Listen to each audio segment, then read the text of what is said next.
Hello, I'm the Nostalgia Critic. I remember it, so you don't have to. Well, there's no doubt about it. Nintendo games rock. Movies based on Nintendo games blow. Therefore, movies about Nintendo games blow rocks. Thus, we enter the horrifying realms of The Wizard, Nintendo's biggest advertising fuck-up since Virtual Boy. The film, about a little boy who seems to be a prodigy with Nintendo games, literally teaches the lesson that Nintendo games bring families together. And as we all know, Nintendo games make us want to do nothing but destroy our adversaries. So the idea of Nintendo being kind of this 8-bit Buddha was pretty damn stupid. But still, they advertised this movie big, with stars like Fred Savage, Christian Slater, a shitload of video games, a Nintendo Tournament face-off, and even a sneak peek at their latest groundbreaking game which wasn't yet released. When you're a kid growing up in the 80s and 90s, this looked unbelievable. I mean, every kid had to see this. So, why is this film a letdown of digital proportions? Let's take a look. First of all, let's take a look at this thrilling opening. Pretty exciting, huh? The Wizard! Champions of Nintendo duking it out in a one-on-one tournament of the Nintendo Master... My god, is he still walking? Seriously, the opening of this film is nothing but a kid walking down a straight, narrow road. Fasten your seatbelts, we're in for a wild ride! Just sit down and have fun, damn it! Okay, so the strange little boy walking down the road is a kid named Jimmy, who just wants to go to California! California! He's returned back to his mother and jackass stepfather, where he continues to stare blankly out into space. Apparently he's been traumatized by the death of his sister, and is seeking an outlet for all his pent-up emotions. I'd like to think that he's searching for a way to express himself. If only there was some kind of game console with two-player gameplay and 8-bit graphics that could allow him to express himself. But that kind of awe-inspiring magic only exists in the wildest realms of our imagination. Meanwhile, we cut to Jimmy's real father, played by Beau Bridges, who surprisingly was available. We also get to see Jimmy's brothers Nick, played by Christian Slater, and Corey, played by Fred Savage. And I never really noticed it before, but Fred Savage is kind of weird. I mean, he doesn't really act like a kid at all. Everything he says sounds like it's being spoken by a high-pitched adult. You listen to me? Well, you want to see that happen?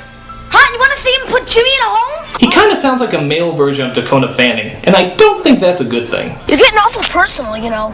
So he sits in his room throwing darts at a map, because I guess that's what kids did before the internet, and decides he wants to take a little vacation. Where? California.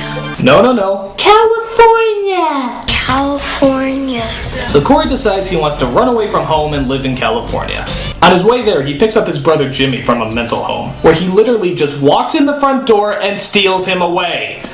Where the fuck's security? I mean, there's no sign, no locked doors, no nothing. Did they just forget that kidnapping is illegal? What a top-notch establishment! I can't believe it! Once news of their runaway hits the parents, the mother and stepfather hire a professional runaway bringer-backer person named Mr. Putman. But Corey's father and brother are destined to get them back first, because Mr. Putman has the audacity to bring them back while being mildly rude. I make my money by bringing kids in, and I don't make it if someone else brings a kid in first. We can't let him bring our children back alive and well with such hideously poor manners. To the shipmobile!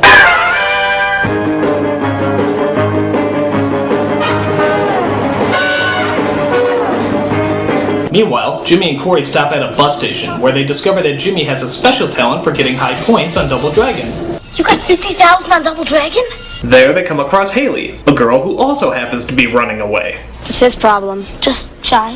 Shy a few bricks, I'd say. Just kicked ass on Double Dragon. Get out of here. Him? Yeah, he could wax your tail. No way. Wanna bet? How much? Got a bus ticket. Could cash it in. What kids talk like this? I mean, seriously, they all talk like 1980s businessmen. I mean, who raised them? Donald Trump? You're fired. Haley is shocked to find out that Jimmy does beat her at Double Dragon. A boy defeats a girl at a video game? Stop the presses! Your attitude sucks. Meanwhile, Corey's dad and brother continue to search for them after stealing the tree from Harold and Maude, and decide to stay in a hotel. There, Nick hooks up a Nintendo system, which seems to bring this father and son closer together. Doesn't take much intelligence to play that game, does it? You should know. Really close together. Wanna go grab a bite to eat?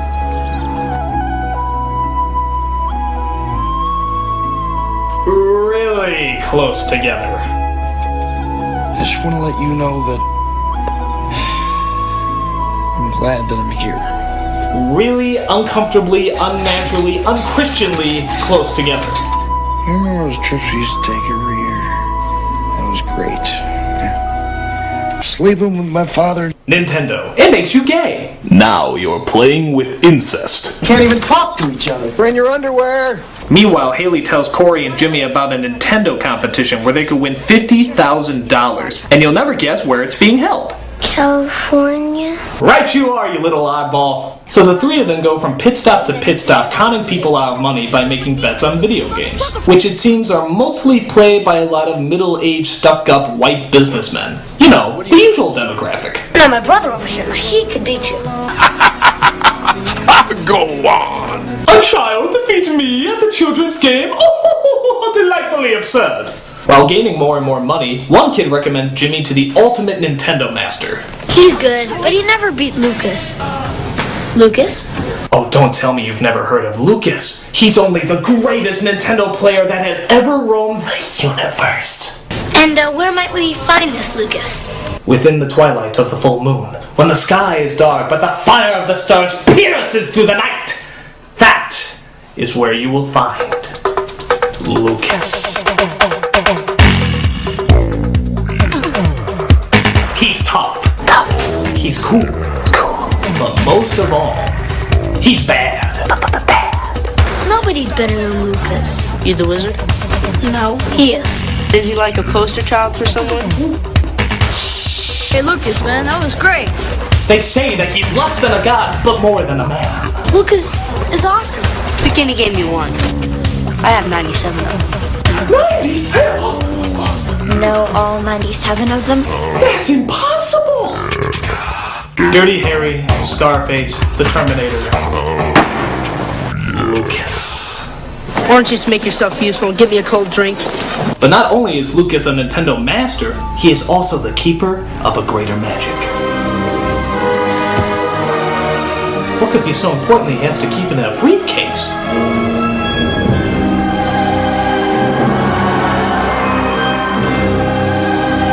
The legends were true. What is that? The Power Glove. It's even more beautiful than I imagined.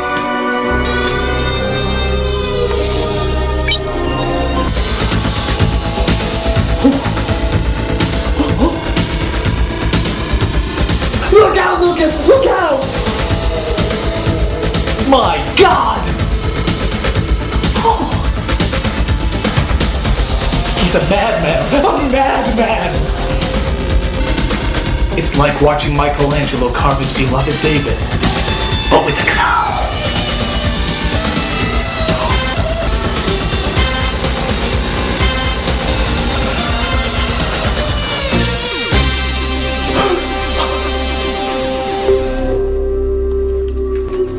I love the Power Glove.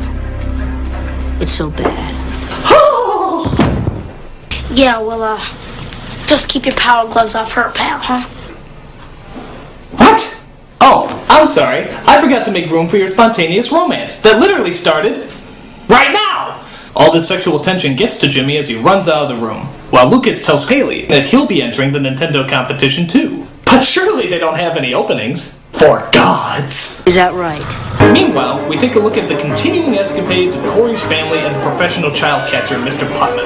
You make money off of little kids, you miserable jerk! You ought to be shot! How dare you try to bring our children back to a safe and sound! Then they partake in some really stupid car scenes that remind me a lot of an old Dukes of Hazzard episode. Now them Duke boys had better plug in their Game Genie or look up some cheat codes, cause there ain't no way they're getting out of this one with all their lives. Nintendo. It makes you want to crash into people. Now you're playing with vehicular manslaughter. So to get ready for the tournament, Jimmy has to study as many Nintendo games as quickly as possible. While playing, they also enlist the help of a Nintendo Power Hotline. God bless you, Nintendo. Helping kids cheat the right way. That's a compliment. While that's going on, Mr. Putman finally locates the kids outside the swimming pool at a local... Wait a minute! What the hell? Who green-lighted the old man in a Speedo? I've been following you across 2 streets. No. I'm sorry. I can't focus with an old man's butt cheeks hanging out in the background. I mean, what were they thinking? Did somebody actually look at this scene and say, you know what's missing here? An old man's package. That would really add some much needed drama. It's disgusting. And if you think this movie can't possibly get any more uncomfortable, just listen to this. He touched my breast! I touched her breast. She doesn't have any breasts.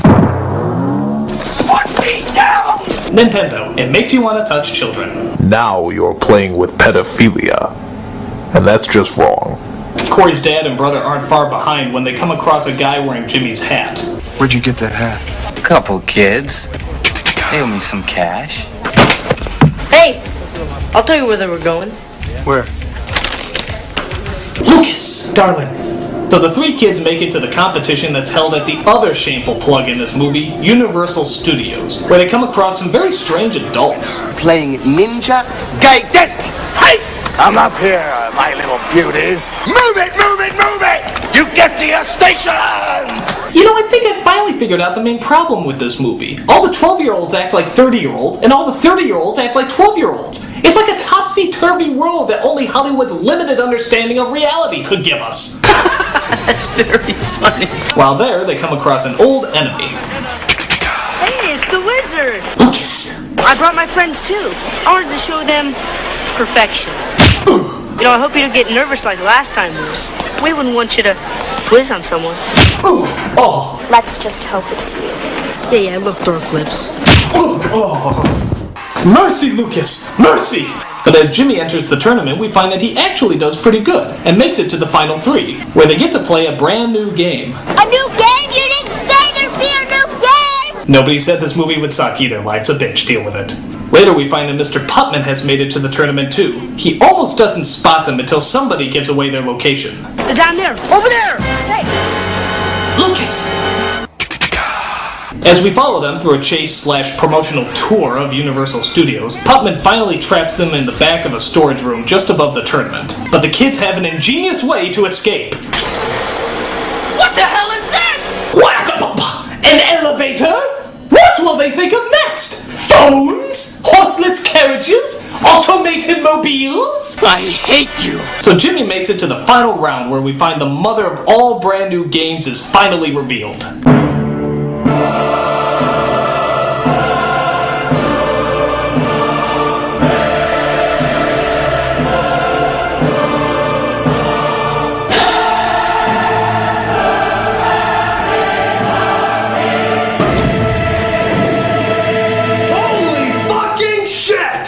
Super Mario Brothers 3! Don't look directly at it! It's so sacred it'll burn your eyes out! So the game is quite literally on as Jimmy and Lucas go thumb to thumb in an epic battle for Nintendo godhood. Come on, Jimmy, score! Go, Jimmy, go! Four. Go!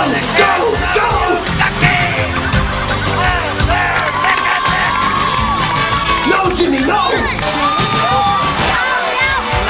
Remember your training, damn it! You're gonna have to start over, Jimmy. Just stay calm, please. You can do it, Jimmy! Come on! Find the horse, team. Find the horse. You're falling behind! Catch up! Catch up! Get the score, Jimmy. The score. Oh my God! No! Corner! No!